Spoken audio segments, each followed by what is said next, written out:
Hello and welcome to S class. आज आपण फिजिक्सला सुरुवात करतो आहे. फिजिक्समधलं आपलं जे पहिलं चॅप्टर आहे that is known as a rotational dynamics. याच्या आधीचं जे काही आपलं फिजिक्स होतं त्या फिजिक्समध्ये सर्क्युलर मोशन हे पहिलं चॅप्टर होतं. तर आता हे चॅप्टर जे काही बनलेलं आहे that will B combination of rotational dynamics, म्हणजे रोटेशनल मोशन आणि सर्क्युलर मोशन मिळून दोघं चॅप्टर एकत्र करून हे चॅप्टर बनवलं गेलं आहे. तर या चॅप्टरमध्ये कन्सेप्ट काही डिफरंट नाही आहेत, सेम कन्सेप्ट आहेत, but they can be try to reduce some content. काही कंटेंट रिड्यूस करण्याचा प्रयत्न केला आहे आणि maybe some contents will be added into our 11th स्टँडर्डमध्ये ॲड करण्याचा प्रयत्न केलेला आहे. तर याच्यामध्ये तो जो चॅप्टरची सुरुवात करतो त्याच वेळेस म्हणतो आपल्याला कॅन यू रिकॉल. तर कॅन यू रिकॉल म्हणजे तुम्हाला हे माहिती आहे का एक्झॅक्टली. जर आपण याच्यावरती बोललो तर तो म्हणतो की सर्क्युलर मोशन काय, हा प्रश्न त्याने पहिला टाकला होता आपल्यासाठी.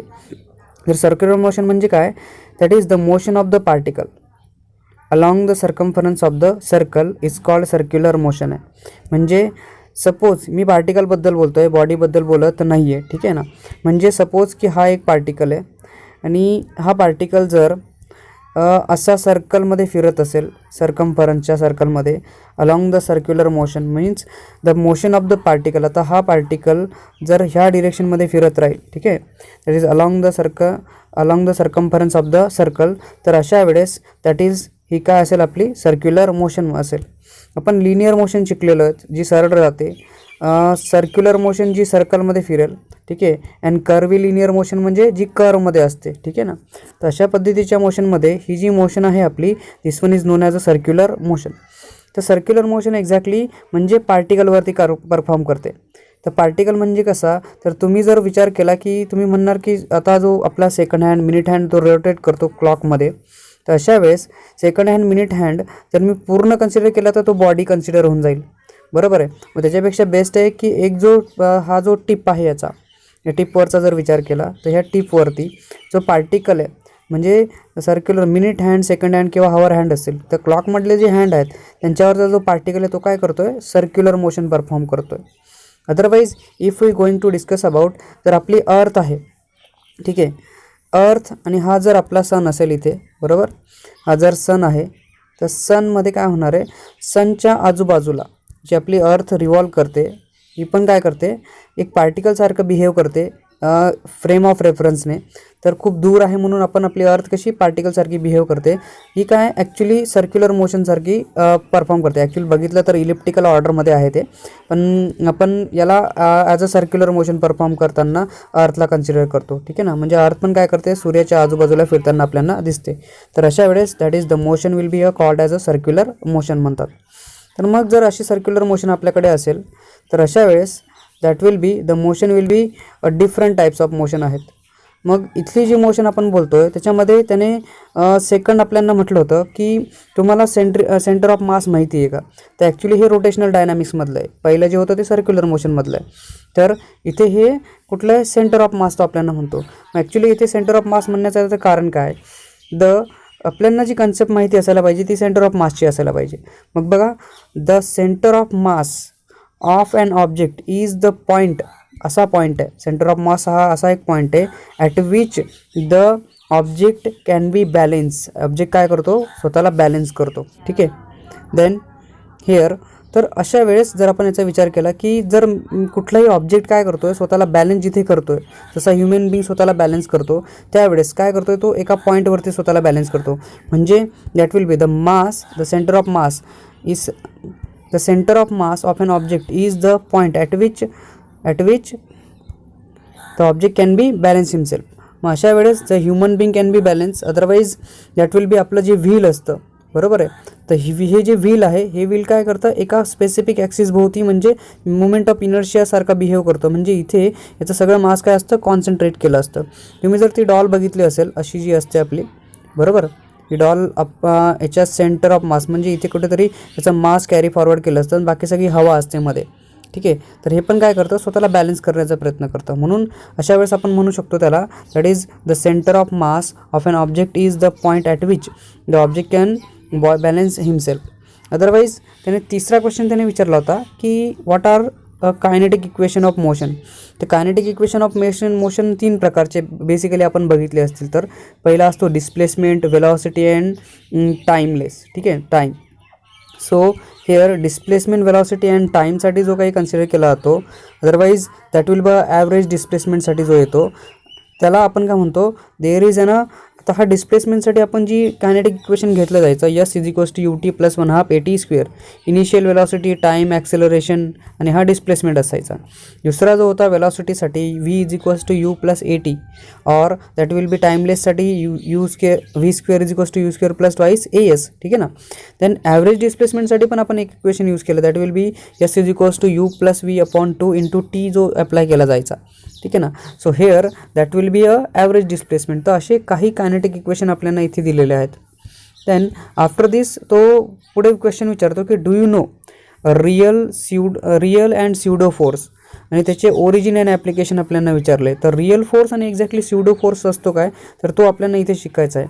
तर रिअल फोर्सचा जर विचार केला तर एक्झॅक्टली रिअल फोर्स असतो आपला that are those at which the force are those which arises due to actual interaction between an object. म्हणजे बघा, जर एखादा पर्सन आहे बरोबर, जर एखादा ऑब्जेक्ट आहे, तर ह्या ऑब्जेक्टला जर मी त्याच्या कॉन्टॅक्टमध्ये येऊन त्याच्यावरती जर फोर्स अप्लाय केला तर हा काय होऊन जाईल, डिस्प्लेस होऊन जाईल. म्हणजे फोर्स इज इक्वल्स टू काय होतो, मास इंटू ॲक्सेलरेशन बरोबर. तर ह्या ऑब्जेक्टला जर फोर्स लावला तर ऑब्जेक्ट काय होईल, डिस्प्लेस होईल. जेव्हा तो डिस्प्लेस होणार आहे म्हणजे काय झालं, या दोघांमध्ये ऑब्जेक्टमध्ये आणि त्याच्यामध्ये काय दिसतंय तुम्हाला, डायरेक्ट इंटरॅक्शन दिसतंय. तर अशा वेळेस जे फोर्सेस असतात त्या फोर्सेसला म्हटलं आता रिअल फोर्सेस. पण स्यूडो फोर्सचा जर विचार केला then the pseudo force are not a result of any interaction between the object. म्हणजे इथे कुठलाही ॲक्च्युअल इंटरॅक्शन तुम्हाला दिसणार नाही स्यूडो फोर्समध्ये. हा फ्रेम ऑफ रेफरन्सवरती डिपेंड करतो, inertia frame otherwise non inertia frame of रेफरन्समध्ये. म्हणजे फॉर एक्झाम्पल सपोज की जर मी एखाद्या बसमध्ये ट्रॅव्हल करतो आहे, ठीक आहे, तर बसमध्ये ट्रॅव्हल करताना तुम्हाला दिसेल की बसमध्ये जर ड्रायव्हर असेल, ठीक आहे, आणि त्या ड्रायव्हरने जर अचानक ब्रेक लावला असेल तर काय होतं, माझ्यावरती एक फोर्स अप्लाय होतो पण तुम्हाला दिसत नाही. ठीक आहे, आणि यामुळे काय होतं, मी पुढे ढकलला जातो. पण मला असं वाटतं की काय होतं की someone can be apply a force on me, पण असं काही नसतं तिथे ते दिसताना. पण जर एखादा पर्सन जो आउटसाईडमध्ये आहे आणि असा पर्सन जो मला दिसतो, मला पाहतोय, ठीक आहे, आणि मला पाहिल्यानंतर जर मी त्याला सांगितलं की मला तिथे कोणीतरी धक्का मारला, तर हा पर्सन काय म्हणेल मला, तू वेडा झाला का, तुला कोणी धक्का मारला नाही. तर काय होईल, हेअर जे फ्रेम ऑफ रेफरन्सवरती आहे.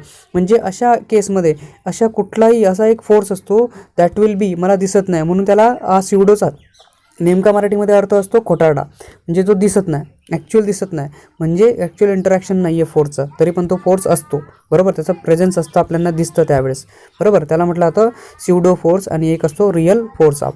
मग बघा, दॅट विल बी त्याचे काहीतरी कॅरेक्टरिस्टिक आपल्याला इथे दिल्या होत्या सर्क्युलर मोशनच्या, त्या पण आपण इथे शिकून घेऊ.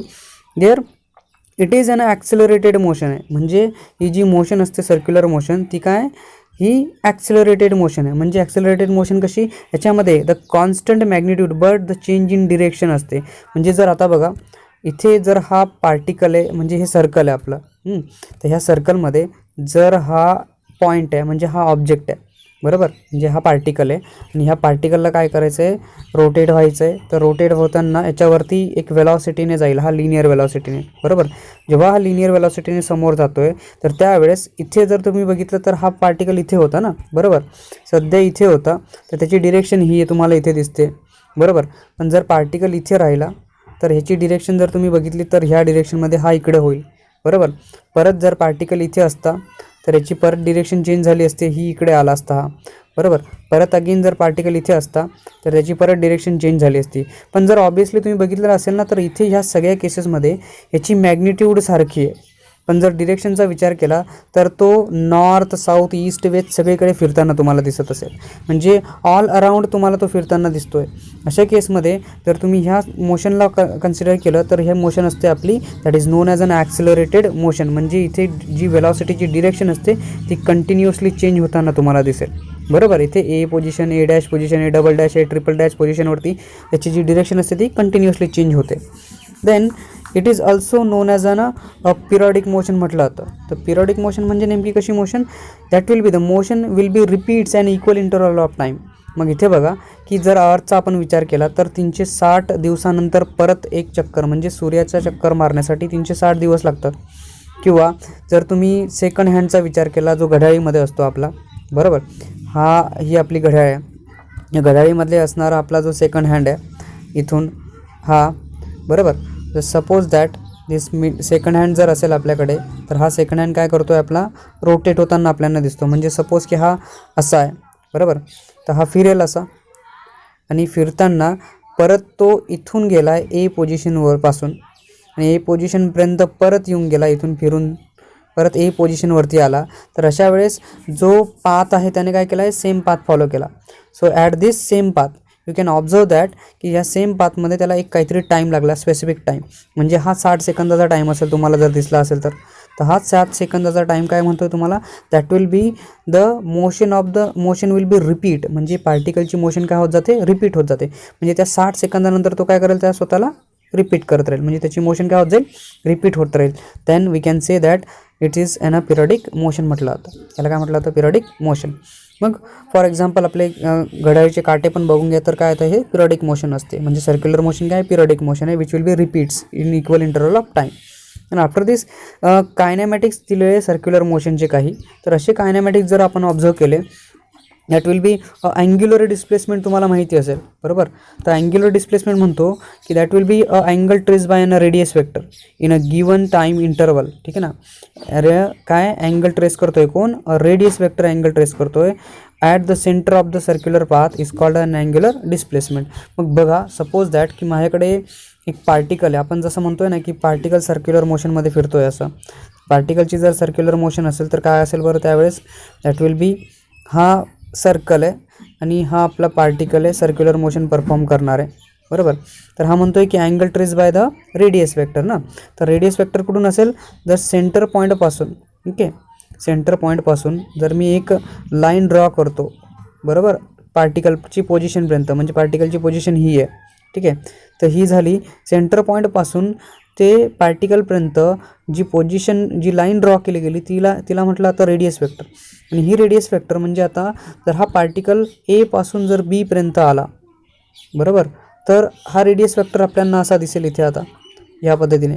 तर ह्यांच्यामध्ये जो अँगल आहे, हा अँगल असेल आपला थिटा, आणि हा जो असेल काहीतरी आर्क असेल, यस, ठीक आहे, आर्क असेल, यस. मग अशा केसमध्ये काय म्हटलं जातं, that will be the angle trace by a radius vector in a given time at the center of the circular path is called as an angular displacement. त्याला काय म्हटलं जातं, अँग्युलर डिस्प्लेसमेंट म्हटलं जातं. म्हणजे दॅट इज इथे पण जर तुम्ही बघितलं असेल तर हा काय आपला, हा थिटा अँग्युलर डिस्प्लेसमेंट तुम्हाला दिसतोय. म्हणून पोझिशन ए पासून पोझिशन बी पर्यंत जाताना ह्या रेडियस वेक्टरने काय केला, एक अँगल ट्रेस केला आणि त्याने काय केला, एक आर्क सोडून दिला इथे. तर हा जो थिटा आहे तुमचा, तो आहे तुमचा अँग्युलर डिस्प्लेसमेंट. आणि रेडियस वेक्टर म्हणजे एक्झॅक्टली काय असेल, अ vector drawn from the centre. Vector, हा लक्षात ठेवा, वेक्टरमध्ये मॅग्निट्यूड आणि डिरेक्शन दोघं असते, बरोबर. तर इथे तुम्हाला दिसत असेल ही मॅग्निट्यूड आहे, ही डिरेक्शन आहे त्याची. म्हणजे ॲक्च्युली जो वेक्टर आहे आपला, हा पोझिशन दाखवतो पार्टिकलची. जर हा पार्टिकल इथे असेल, बघा पार्टिकल इथे, तर रेडियस वेक्टर तुम्हाला दाखवेल की हा इथे आहे, बरोबर. सेम पार्टिकल जर इथे असेल तर हा पार्टिकल तुम्हाला, म्हणजे रेडियस वेक्टर तुम्हाला डायरेक्शन दाखवतो की पार्टिकल कुठे आहे नेमका. म्हणून that is it is called as a vector drawn from the centre of the circle to the position of the particle on a circumference is called as an radius vector. तर याला R bar असं दाखवलं जातं, delta S upon delta theta. हा delta S upon delta theta आहे, हा delta S इथे असतो. डेल्टाचा एक्झॅक्टली अर्थ जर तुम्ही समजला असेल की डेल्टा तिथेच लिहिला जातो, तिथे इन्स्टंटेनियस टाईम आहे. इन्स्टंटेनियस म्हणजे एकदम स्मॉलर टाईम. जसा टाईम की कन्सिडरेशनमध्ये टाईम असा आहे आपला की व्हेअर देअर इज अन, जर 1 सेकंदामध्ये आपला हवर हँड आहे तो एकदम नॉर्मलचा चेंज होताना तुम्हाला दिसेल, इथे गॅप पण नसेल त्यांच्यामध्ये. तर असा जो टाईम आहे, दॅट इज असं जे डिस्प्लेसमेंट आहे त्याला डेल्टा थिटा म्हटलं जातं, और डेल्टा एस, डेल्टा सिग्नल. ठीक आहे सर, रेडियस वेक्टर तुम्हाला समजलं असेल. After this when we going through an angular velocity. आता जसं तुम्हाला माहिती आहे की लिनियर वेलॉसिटीला लिनियर डिस्प्लेसमेंट लागतं सरळ जाण्यासाठी, बरोबर, लिनियरली डिस्प्लेस होण्यासाठी. So here that linear displacement तर इथे सेम आहे अँग्युलर वेलॉसिटीसाठी. मग काय होतं आहे की पार्टिकल जो आहे आपला अँग्युलर डिस्प्लेसमेंट परफॉर्म करतो आहे ना. म्हणजे हे आहे सर्कल, या सर्कलमध्ये पार्टिकल ए पासून बीपर्यंत चालला गेला, पोझिशन बीपर्यंत, ठीक आहे. यांच्यामध्ये हा अँगल आहे थिटा, बरोबर, हे अँग्युलर डिस्प्लेसमेंट आहे. तर हे काय असेल, इथून ए पासून बीपर्यंत जायला त्याला टाईम टी लागला असेल, बरोबर, म्हणजे 1 तास 2 तास जे काही असेल सेम टाईम, बरोबर. तर मग अशा वेळेस that will be the angle, the rate of change of angular displacement म्हणजे हे थिटा ज्या टाईममध्ये चेंज होईल त्याला म्हटलं जाईल अँग्युलर व्हेलॉसिटी. मग अशी अँग्युलर व्हेलॉसिटी परत लिहिलं जाते 2πn. एन हा आपला फ्रिक्वेन्सी असतो, किती टाइम्स तो फिरला, 2π/t पण लिहिला जातो इंटरवलसाठी. मग याचं जे युनिट आहे ते रेडियन पर सेकंद आहे आणि डायमेन्शन आहे m⁻⁴, l⁻⁴ आणि t⁻⁻1 असतो. So that again the angular acceleration पण माहिती असेल तुम्हाला. तर ॲक्सेलरेशन कशावरती डिपेंड असतं, ॲक्सेलरेशन लिनियर व्हेलॉसिटी व्हीवरती डिपेंड करतं. तर हे सेम जे अँग्युलर ॲक्सेलरेशन आहे ते आपलं अँग्युलर व्हेलॉसिटीवरती डिपेंड करेल. बरोबर, दोनच गोष्टी आहेत. लिनियरमध्ये सरळ व्ही काम करतो आणि अँगलमध्ये ओमेगा काम करतो व्हेलॉसिटीसाठी.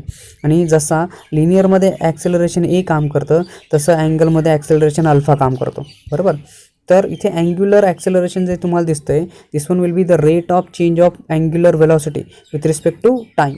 ठीक आहे, the rate of change of angular velocity with respect to time जर तुम्ही बघितला तर तुम्हाला दिसेल की अल्फा d⁻/dt दिसेल. मग हा कसा आहे, इट विल बी जी व्हेलॉसिटी चेंज होते पार्टिकलची. बरोबर, सर्कलमध्ये फिरणाऱ्या पार्टिकलची जी व्हेलॉसिटी आहे अँग्युलर व्हेलॉसिटी ओमेगाने जो फिरतो आहे त्याला काय करावं लागतं आहे, मला टाईमने डिस्प्लेस करावं लागतं आहे. बरोबर, तर same that will be the radian per second square त्याचं युनिट आहे आणि m⁻⁴, l⁻⁴, t⁻⁻2 त्याला लिहिला जातो. This one is your basic concept belongs to your 11th standard. त्याने ह्याच्याबद्दल तुमच्या पुस्तकामध्ये पण दिलेलं आहे, तुम्हाला माहिती आहे का नाही याच्याबद्दल त्यांनी 11th स्टँडर्डचाची पण डिस्कशन तिथे केलेलं आहे, सांगितलं आहे, प्रिंट आउट केलेलं तुम्हाला दिसेल. ठीक आहे, देन आफ्टर दिस याच्यामध्ये एक अजून म्हटलं होतं v=r⍵. हे माहिती का नाही तुम्हाला माहिती नाही मला, पण हे ॲक्च्युली द रिलेशन असतं लिनियर व्हेलॉसिटी आणि अँग्युलर व्हेलॉसिटीचं. हा v जो तुम्हाला दिसतोय तो लिनियर आहे आणि हा ओमेगा दिसतोय तो अँग्युलर आहे आणि हा r आहे तुम्हाला रेडियस वेक्टर दिसेल. मग याच्यामध्ये जर मी बोलायचं म्हटलं तर इथे तुम्हाला ही डायग्राम दिसते, तर मी इथे अजून एक डायग्राम काढतो. तर ह्या डायग्राममध्ये तुम्हाला समजेल की सपोज की हा पार्टिकल असं हे आपलं सर्कल आहे. या सर्कलमध्ये पार्टिकलची पोझिशन ए आहे.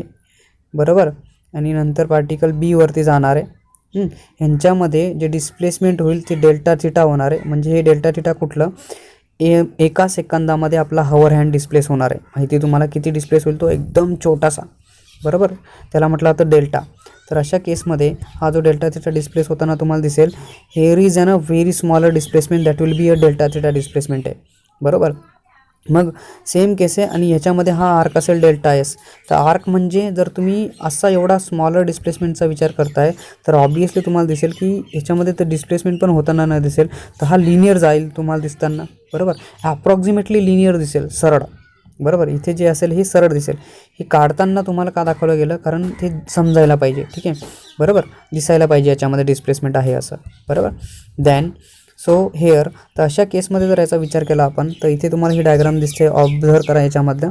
तर द पार्टिकलची जी पोझिशन आहे, particle will be move from A to B, म्हणजे एपासून बीपर्यंत मूव्ह करणार आहे. सो थ्रू द डिस्टन्स, हे डिस्टन्स आहे delta S will be approximately linear consider होईल. ठीक आहे, and delta theta will be angular displacement असेल त्याच्यामधलं. तर जर तुम्ही 10वी किंवा 11वीमध्ये शिकला असेल की जर हा जो थिटा असतो angle that will B arc length upon radius असतो. बरोबर, सर्कलमध्ये जॉमेट्रीच्या सर्कलमध्ये ही एक कन्सेप्ट आहे, that will be the arc upon radius. त्याला म्हटलं तर थिटा, जो अँगल आपण काढतो रेडियनमधला, तर ते आर्क अपॉन रेडियस. तर आर्क किती आहे, डेल्टा एस आहे, रेडियस किती आहे, r⁻. ठीक आहे ना, सो आर व्हेक्टर जो आहे आपला रेडियस आहे. सो आर्क ए बी आहे म्हणजे डेल्टा एस आहे, डेल्टा एस अपॉन आर आपल्याकडे येऊन जाईल. हा जर डेल्टा एस अपॉन आर असेल तर तशा केसमध्ये आपण म्हणतो याला that will be delta S upon r काय आपला डेल्टा थिटा. म्हणजे डेल्टा एस किती होऊन जाईल, हा डिवाईडचं काय होऊन जाईल, मल्टिप्लाय होईल. So r into delta theta होऊन जाईल. इक्वेशन 1 नाव देऊन टाकू आपण याला. Then after this we know that the linear velocity of the particle approximately, हा जो डेल्टा थिटा आहे आपला कसा आहे, हा सरळ आहे इथे. बरोबर, जर हा सरळ असेल arc, then linear velocity will be linear displacement upon time. Displacement upon time असतो. जर हा डिस्प्लेसमेंट अपॉन टाईम आहे, displacement upon time, then at this case the instantaneous linear velocity, म्हणजे खूप स्मॉल टाईमसाठी जी लिनियर वेलॉसिटी असेल ती delta S upon delta t असेल. बरोबर, delta for very smaller instantaneous. ठीक आहे, delta S upon delta t हा 2मध्ये काम करेल. मग अशा वेळेस जर मी इक्वेशन 1 आणि 2ला ऑब्झर्व केलं तर हा व्ही आहे आपला, काय आला आहे आपला व्ही. तर इथे बघा हा 1 होता आपला, बरोबर. इथे डेल्टा एस होता आर इंटू डेल्टा थिटा. तर मी ह्याला इथे पुट करून दिलं ना आर इंटू डेल्टा थिटाला, तर याच्यामधला आर कॉमन निघून जाईल. Delta theta upon delta T असतो आपला अँग्युलर वेलॉसिटी ओमेगा. तर यांच्यामध्ये एक रिलेशन येईल v is equals to r omega. याचा वेक्टर फॉर्म ह्या पद्धतीने लिहिला जातो. ठीक आहे. तर यांच्या सगळ्यांसाठी जे तुम्ही आत्तापर्यंत शिकलेत ना, अँग्युलर वेलॉसिटी, अँग्युलर ॲक्सेलरेशन और अँग्युलर डिस्प्लेसमेंट, दीज ऑल, ह्या सगळ्यांसाठी जी डिरेक्शन काढली जाते that will be given by a thumb रूलने काढली जाते. तो आहे आपला राईट हँड थंब रूल. असा राईट हँड थंब रूल काय म्हणतो तुम्हाला की इथे that before I will be say you about this, please like share and subscribe our channel. ठीक आहे. देन इथे बघा हा जो थंब दिसतो तुम्हाला, तर आपला हा राईट हँड आहे.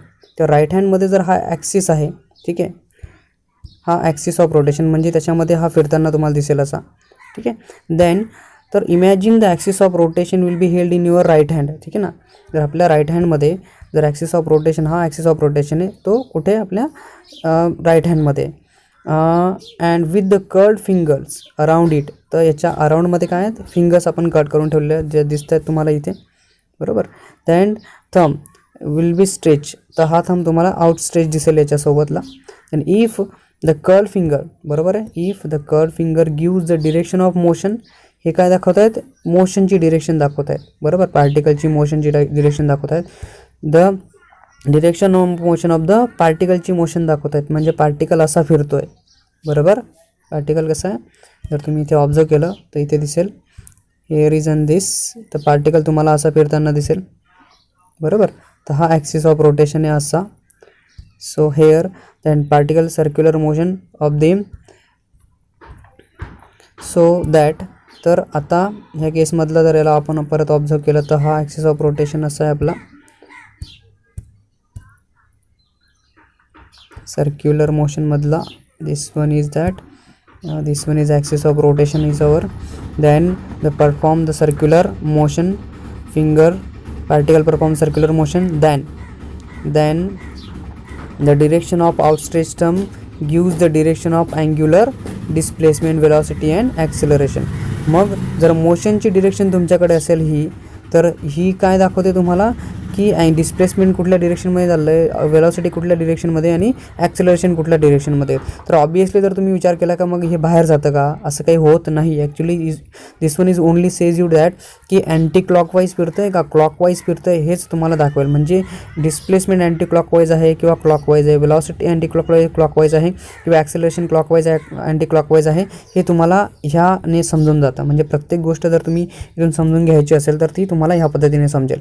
तर जे आपलं नेक्स्ट आहे circular motion, uniform circular motion, ते आपण नेक्स्ट चॅप्टरमध्ये नेक्स्ट लेक्चरमध्ये कव्हर अप करू. But before this I will B request you that please like share and subscribe our channel.